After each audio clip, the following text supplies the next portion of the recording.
여러분 반갑습니다. 마태복음 말씀 묵상 시간입니다. 새해가 밝은 지 얼마 안 된 것 같지만 벌써 한 달이 지나가고 있습니다. 오늘 1월 26일입니다. 여러분 새삼스럽지만 한 번 더 제가 새해 인사하겠습니다.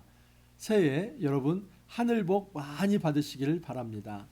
모든 가정과 개인의 하나님의 사랑과 은총이 가득 넘치기를 소망합니다.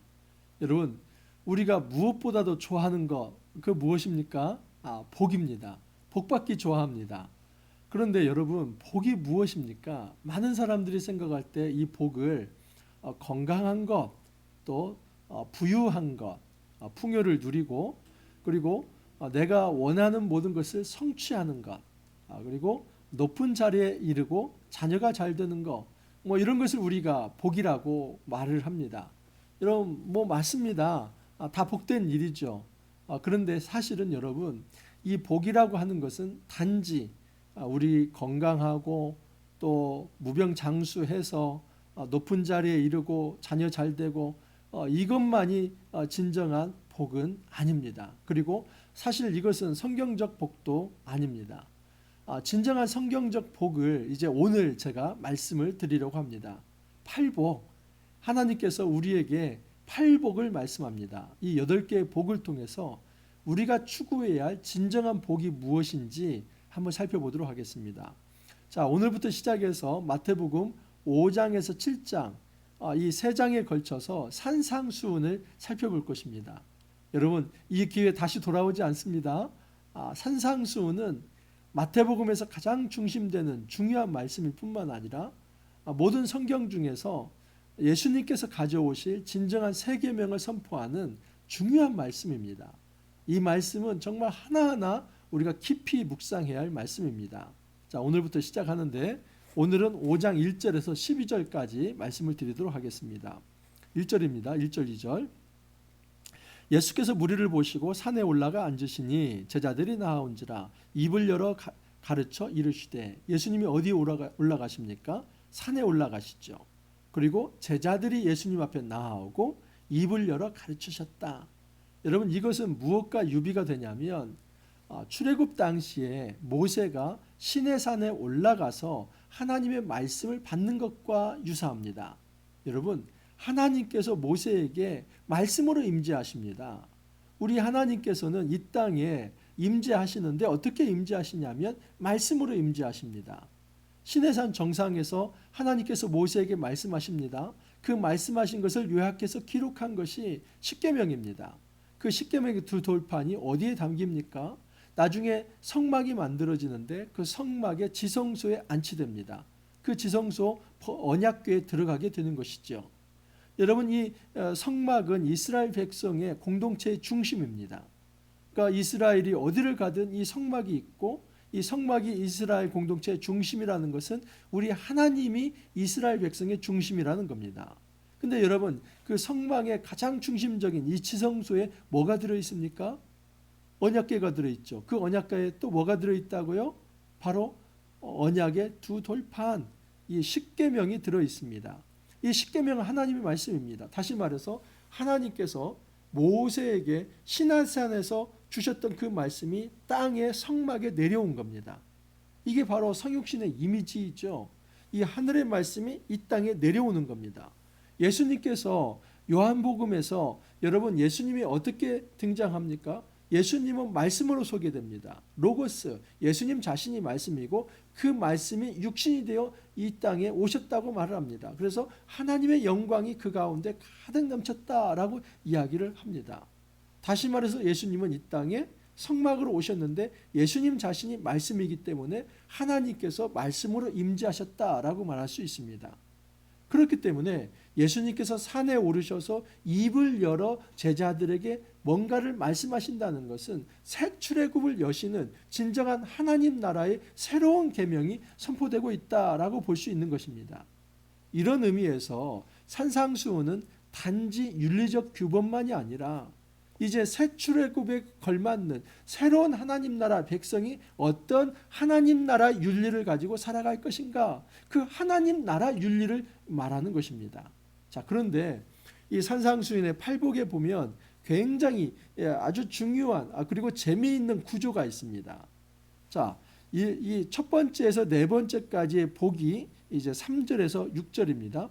심령이 가난한 자는 복이 있나니 천국이 그들의 것이며 애통하는 자는 복이 있나니 그들이 위로를 받을 것이며 온유한 자는 복이 있나니 그들이 땅을 기업으로 받을 것이며 의에 줄이고 목마른 자는 복이 있나니 그들이 배부를 것이며.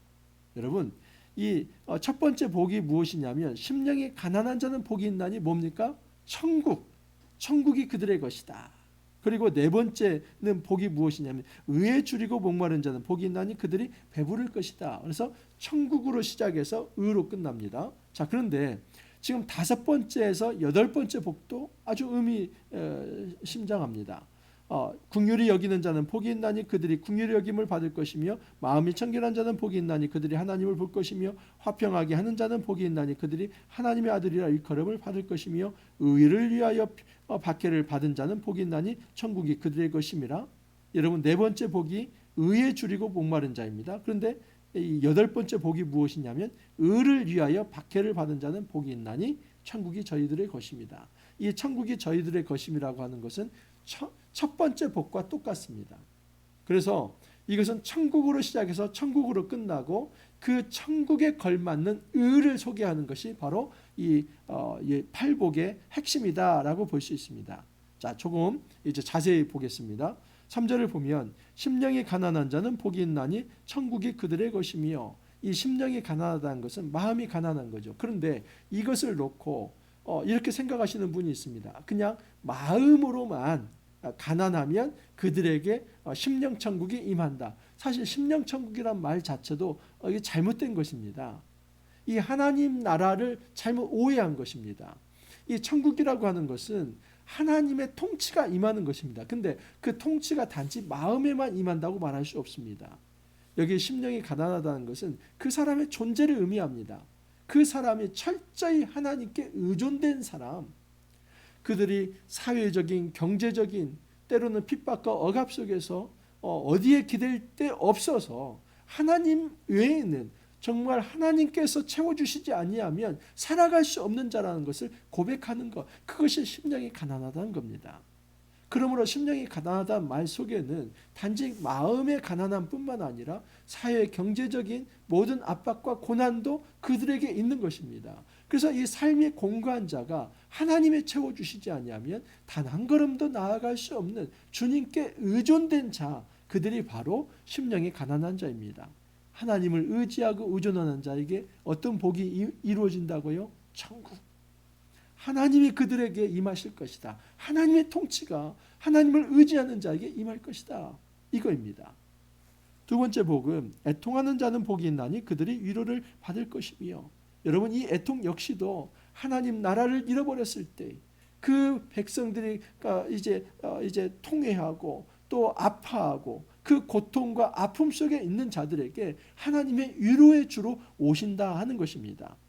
애통하는 자, 여러분, 이것은 하나님 앞에서 엎드리고 이 어떤 어둡고 이 사망의 그림자 속에서 너무나 힘들고 어렵게 살아가는 그들이 다른 데 엎드리는 것이 아니라 하나님 앞에 엎드릴 때에 하나님께서 그들에게 위로하실 것이다.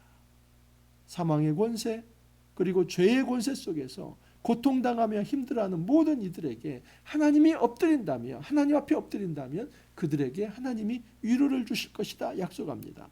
온유한 자는 복이 있나니 그들이 땅을 기업으로 받을 것이며, 여기 온유라는 말을 대개 그냥 인간의 어떤 부드러운 성품, 아주 그 친절한 성품, 이렇게 생각을 합니다. 근데 여러분, 이것은 단지 성품적 것이 아니라 그냥 이것은 첫 번째와도 마찬가지인데, 심령이 가난한 자가 사회 경제적인, 정치적인 그런 압박 속에서 어려움을 경험한 사람, 또는 이 마음에 있어서 어디에 마음 둘 곳 없이 하나님 외에는 정말 하나님이 돕지 않으면 살아갈 수 없는 존재라고 말하지 않았습니까? 그것이 애통과도 마찬가지고 온유도 마찬가지입니다. 이 온유는 단지 내가 이제 부드러운 성품이 아니라 이 핍박과 억압 속에서도 그것을 내가 폭력적 방법으로 해결해내는 것이 아니라 그것을 받을 수밖에 없는 자리에 있는 존재, 핍박을 받고 더 이상 한가할 수 없는 그런 연약한 존재가 온유한 자입니다. 다시 말해서 모든 이 지금 심령이 가난하거나 애통하거나 온유한 자는 어렵고 힘든 가운데서 하나님이 없으면 살아갈 수 없는 존재. 그 온유한 자에게 하나님께서 무엇을 주신다고요? 땅을 기업으로 주신다. 이 땅은 하나님 나라에 대한 상징이죠. 하나님 나라가 그들에게 임할 것입니다. 의에 줄이고 목마른 자는 복이 있나니 그들이 배부를 것이며, 이렇게 핍박받고 어려움 속에 있고 가난하고 힘들지만 그 속에서도 하나님의 뜻을 구하는 자, 하나님의 의를 구하는 자, 그들은 배부를 것이다 라고 이야기를 합니다. 이것이 첫 번째에서 네 번째 복인데, 사실 이 첫 번째에서 네 번째 복은 다섯 번째에서 여덟 번째 복과 연결됩니다. 그래서 첫 번째 복이 심령이 가난한 자는 뭐가 있다고요? 복이 있나니 천국이 있다. 근데 여덟 번째 복이 의를 위하여 박해를 받는 자는 복이 있나니 뭐가 있다요? 천국이 저희들의 것이다. 그리고 네 번째 복에서도 의에 줄이고 목마른 자는 복이 있나니 그들이 배부를 것이다. 결국 이 팔복은 핵심은 한 가지입니다. 천국, 그것이 너희들에게 임할 복이다. 그리고 그 천국 백성이 추구해야 할 하나님 나라 윤리가 무엇인가? 그건 의로운 삶이라는 겁니다. 그 의로운 삶, 그 의로운 삶이 무엇인가? 이것은 이제 5장 이후에 쭉 7장까지 연결되는 겁니다. 그래서 이 마태복음 5장에서 7장까지는 산상수훈인데, 이 세 계명은 하나님 나라 복음을 선포하고 그 하나님 나라 백성다운 삶을 살아가는 그 윤리를 선포하는 것입니다. 이것이 너희들에게 복된 것이다. 복에 대한 개념을 완전히 이제 바꿔내는 것이죠. 7절도 보시면 긍휼히 여기는 자는 복이 있나니 그들이 긍휼히 여김을 받을 것이며, 이 땅에서 자기만 이제 이제 복되게 하고 또 자기의 어떤 유익만을 위해서 살아가는 것이 아니라 옆을 볼 수 있는 사람, 옆에 있는 사람을 동정하고 옆에 있는 사람을 불쌍히 여길 수 있는 사람, 그 사람도 하나님께 불쌍히 여김을 받을 것이다. 마음이 청결한 자는 복이 있나니 그들이 하나님을 볼 것이며, 마음이 청결하다는 것은 하나님과 관계가 올바르다는 것입니다. 여러분, 두 마음을 품지 않는다, 이 말이 여기에 딱 맞는 말씀입니다. 마음이 청결하다는 것은 두 마음을 품지 않는 것, 하나님을 섬긴다고 하면서 내 마음에 다른 우상을 마음에 두지 않는 것, 여러분, 그것은 지저분하고 그것은 더럽고 가증한 것입니다. 하나님 보실 때 가장 청결한 마음은, 정직한 마음은 하나님 외에 다른 신을 섬기지 않는 것입니다. 일곱 번째 복은 화평케 하는 자는 복이 있나니 그들이 하나님의 아들이라 일컬음을 받을 것이다. 피스메이커, 어디를 가든지 평화를 일으키는 것입니다. 하나님의 아들이라고 한다면 그들이 해야 할 일은 무엇이냐면 평화를 일으키는 것입니다. 하나님의 자녀가 되어서 그 사망이 있는 자리에 생명을 가져다 놓고, 그 싸움이 있고 증오가 있고 다툼이 있는 곳에 하나님의 평화를 심는 것이 진정한 복받은 자다라고 말할 수 있습니다. 마지막 여덟 번째 복, 의를 위하여 박해를 받는 자는 복이 있나니, 이것은 네 번째 복과 연결된다고 했죠. 의에 줄이고 목마른 자는 복이 있나니 그들이 배부를 것이다. 의를 위하여 박해를 받은 자는 복이 있나니 그들이 천국을 받을 것이다. 다시 말해서 이 첫 번째 복에서 마지막 번째 복까지 한 가지 하나에 요약해서 말을 한다면 그들이 받는 복은 천국이다.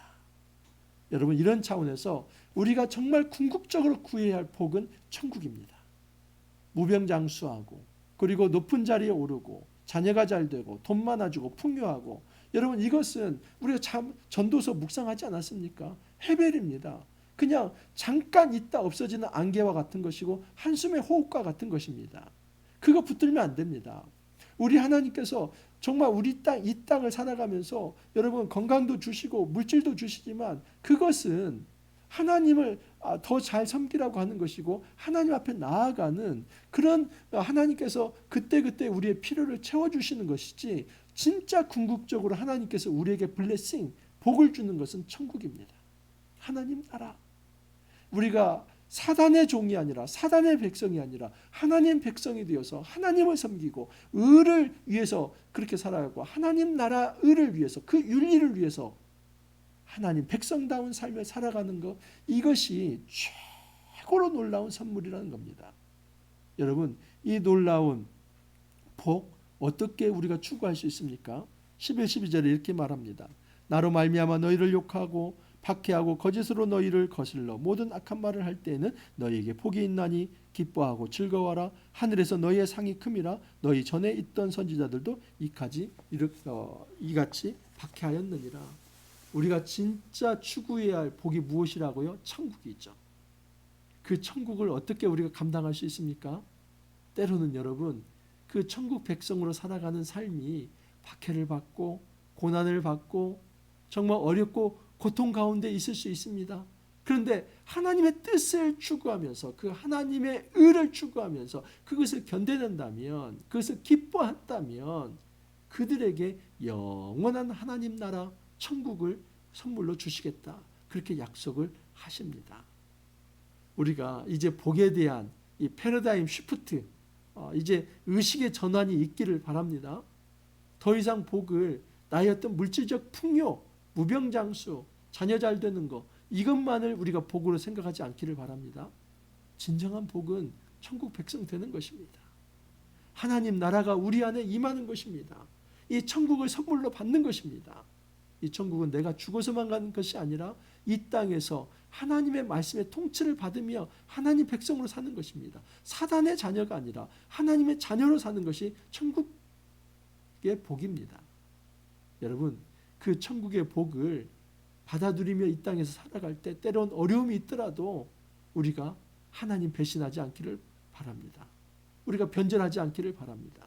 그렇게 이 땅을 살아간다면 이 하나님 나라 백성다운 그 하나님 나라의 윤리를 우리가 실천하고 살아간다면 우리 하나님께서 영원한, 그야말로 이제는 우리가 죽어서 더 크고 더 아름답고 더 완벽하고 더 이상의 슬픔과 고통이 없는 그 하나님 나라에 우리를 초청하시고 인도해 주실 것까지 약속을 합니다. 이 땅에서 천국을 맛보지 않는다면 내세의 천국은 언강생심 맛볼 수 없습니다. 여러분, 우리에게 이 소중한 말씀을 주셨습니다. 이제 산상수훈 시작할 것입니다. 산상수훈은 천국이 무엇인지, 그리고 그 천국에 걸맞는 하나님 나라의 윤리가 무엇인지, 하나님의 의에 걸맞게 살아가는 것이 무엇인지 그걸 말씀합니다. 여러분, 이제는 우리가 천국 백성이 되어서 하나님 나라의 윤리를 우리의 삶 속에서 온전히 실천하면서 하나님이 주시는 진정한 천국을 그렇게 선물로 받아들이며 기뻐하며 참된 안식과 평화 가운데 살아갈 수 있기를 간절히 소망합니다. 함께 기도합니다. 주님 감사합니다. 저희들에게 천국을 선물하여 주시니 감사합니다. 천국이 우리가 정취하거나 성취하는 것이 아니라 하나님께서 은혜로 주시는 것임을 알게 되었습니다. 심령이 가난한 자는 복이 있나니 천국이 그들의 것이다 라고 말씀하여 주셨습니다. 의에 줄이고 갈급해하는 자 그들에게 천국을 주신다 그렇게 말씀해 주셨습니다. 우리가 이 천국 백성으로서 하나님 나라의 이 하나님 나라의 윤리를 우리 삶 속에서 온전히 실천하여서 주님이 주시는 참된 천국을 맛보며 내세에 온전히 이루어질 그 천국을 기대하며 소망하며 살아갈 수 있도록 은혜를 더하여 주옵소서. 주님 감사하옵고 예수님 이름으로 기도하옵나이다. 아멘. 여러분, 정말 우리가 마태복음 묵상을 하면서 이제 천국 백성으로 살아갈 수 있는 거 너무 감사합니다. 어떤 고통과 어려움과 사단의 이 어떤 사망의 음침한 골짜기를 걷는다 할지라도 우리가 거기에 함몰되지 말고 온전히 하나님 주시는 이 천국을 이 땅에서 받아들이며 승리할 수 있기를 바랍니다. 오늘 하루도 여러분 힘있고 또 화이팅 하시고 내일 또 찾아뵙도록 하겠습니다. 감사합니다.